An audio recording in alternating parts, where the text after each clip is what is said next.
What are you working on next? You know, I'm working on a history of Pleasant Green. That's the old name for Magna. And I'm gathering histories and really going deep into my roots, deciding to write a book that I don't think anyone has written.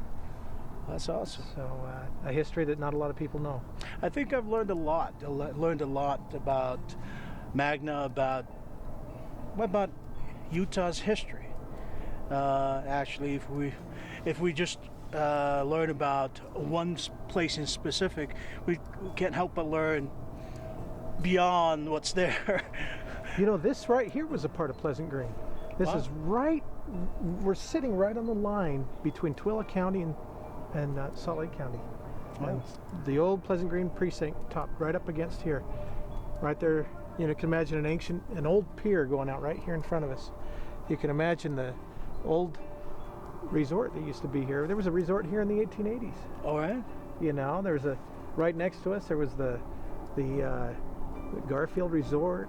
They had the Lake Point Resort. This was the Black Rock Resort. Later on, you had Sunset Beach right there. This was Black Rock Beach. I mean, there's an incredible You were history telling me that this used to be white. It was, you know, and it changes from time to time. This lake never stays the same. This area, yeah, it was white. It was beautiful. I have a photograph of cars lined up all the way. I mean, that's probably a half a mile. What year was this? Oh, it could have been the 1950s. Wow. So it was amazing times. What kind of resort was this? It was, you had a beer joint, you had a swimming pool, you had a dance floor. You know, so you can imagine people coming from everywhere to be at this place. And we're not even talking about the famous Saldair that was a couple miles down or east of us. Right. So, you know, a lot of people don't know that there were these other resorts. Everybody hears about Saldair, but they don't know about the Black Rock Resort. They don't know about the Garfield Resort. No, you know, I'd so. never heard of it until you told me. So yeah, so this is amazing history. The people of Pleasant Green would come out here. In fact, there used to be farms right behind us. You know, before they ever. At one time, the Utah Copper Company came in, built a town around 1906 called Garfield right here. You know, they bought the property off the farmers, built a town, and that town lasted until 1957. Then they moved it. Wow. And a lot of those houses were moved right into Magna, where they are today. In fact, some of them are right around the corner from my home. Wow. So they actually moved them on a truck, set them down on new foundations. So yeah, it's an amazing history. Can you tell me maybe a little ghost story about this place? Yeah, right. There was a family, the Whites, a woman whose husband had left her, and she was alone here with her children. And one of her little children went out into the lake. The water kicked up in the wind. The child drowned, and the woman was left.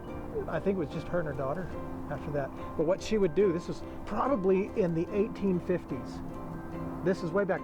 She's braving the Native Americans, and they were hostile at that time.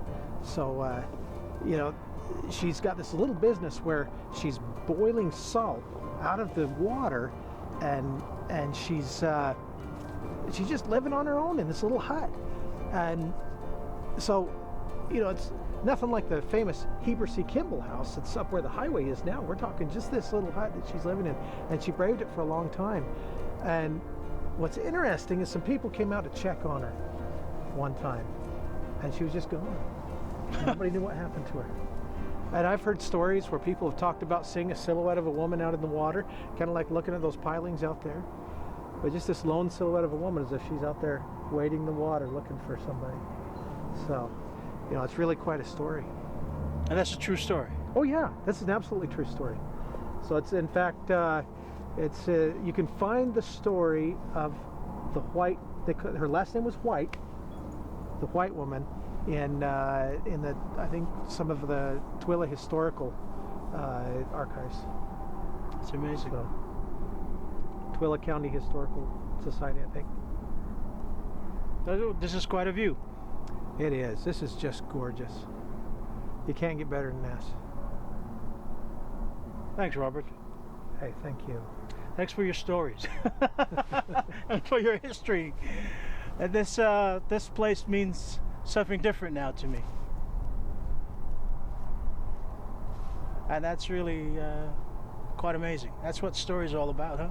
It is. Changing perspective. It is. But you can imagine the generations of people that have come and waded in this water, floated in the water. That's one of the famous attractions that this lake had for generations, was you could come out here and float in it. You couldn't sink. It wouldn't be a good place for the mob, right? No. You can't dump any bodies here. You'd have to, yeah, that just wouldn't work. Especially how the water goes up and down. That's one of the neat things about this lake.